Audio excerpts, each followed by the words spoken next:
What's up, YouTube? In my driver's ed classes, I hope this is being useful, and hopefully you can listen to section 3 and we can get through this pretty quickly. I'm gonna try and get through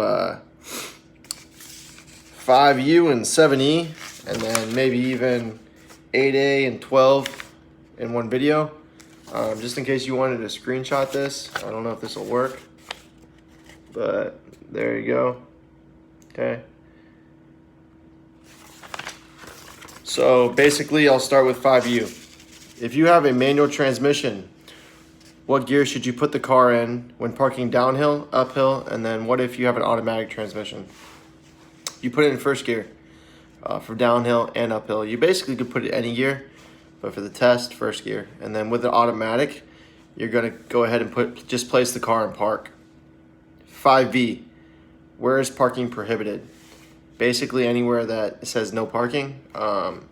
Also, fire lanes, fire hydrants, red curbs, handicap. So basically anywhere you think you shouldn't park. If you have to ask yourself, you probably shouldn't park there. 5W, which way should you turn your wheels when you're parking uphill along a curb? And then which way should you turn them if there is no curb? And then which way should you turn them if you're parking downhill? So if you're uphill and there is a curb, so if this is the curb and this is your car, so basically you want to make sure the tires can roll into the curb if you're uphill. So that's going to be to the left. That's the only time you take your wheel to the left. Everything else is right, no matter if there's a curb or no curb. So if there's no curb, it's right. If it's downhill, it's right.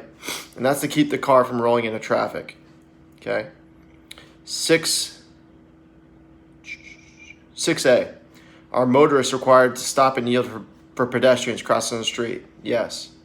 6B, what must you do when you see a pedestrian with a white cane in the street ahead of you? Stop. It's a blind person, so if you hit them, it's like hitting anyone else. But the fact that they're blind, they can't see you coming. 6C, what's the minimum distance a motorist may give a traveling cyclist, so someone on a bicycle? 3 feet. 6D, as a motorist, what should you do when you're preparing to turn right onto a roadway with a bike lane? Just make sure the bike lane's clear and also check up your blind spot. 6D, as a motorist, what should you do? Oh, I'm repeating that one. 6E, when on a roadway, do motorists and mopeds riders have the same rights and responsibilities as other drivers? And that's yes, they do. 6F, if you're driving a motor vehicle, are you allowed to share the lane with a motorcyclist, a motorist? So 2 cars can't share the lane. Even 2 motorcycles really shouldn't share the lane, but they stagger. So no, they shouldn't share the lane. 6G, when a school bus stops to unload children on a divided highway with a divided barrier more than 5 feet or greater, do people on the opposite side of the road have to stop? And they don't. And the next one is 6H, if you're behind a school bus and you're in the same lane and they stop, then you have to stop. Okay, that's 6H. 6I, what must you do when children or cross guards are present in a crosswalk? Make sure you stop completely and make sure there's no kids around whatsoever. You never know what kids are doing these days. They might have a phone, they might be texting. Anything could happen, so you make sure you stop. 6J, what must you do if an emergency vehicle with activated lights and sirens is approaching you from behind? You're going to either pull over to the shoulder, but if you can't pull over to the shoulder because it's dangerous, just get out of the way. 6K, what is the move over law? And then what are you required to do? So in Florida and in the United States, the move over law states that you got to move over one lane. If you see any type of emergency vehicle, cop, if it's got lights, you probably should move over one lane. If you can't move over one lane, then you need to go 20 miles per hour below the posted speed limit. So if it's 40, you got to be going 20. Okay? 6L, what is a no zone? All right, so if this is a semi, the no zone has the front no zone, the back no zone, and then 2 blind spots. Okay, so that basically is explaining that no zone is all 4 caution areas for a traffic semi.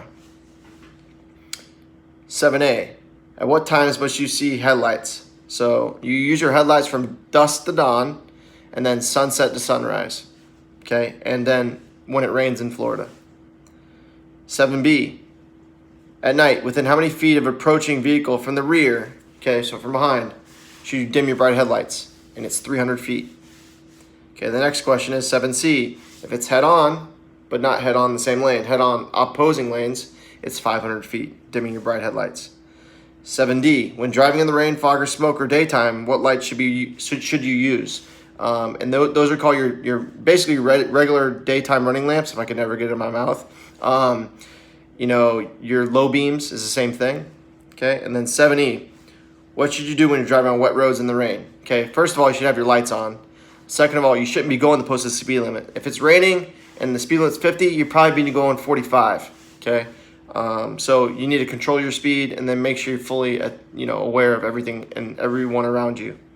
All right, I'm gonna cut this video so you can study this last one here, post this up. If you're not subscribed and you're watching these, subscribe. You know, I give out driver's ed content. We'll get into driving pretty soon, but this is just to actually pass your permit test. And this is the third section, which is 5U through 7E. All right, see y'all, see you in class. Peace.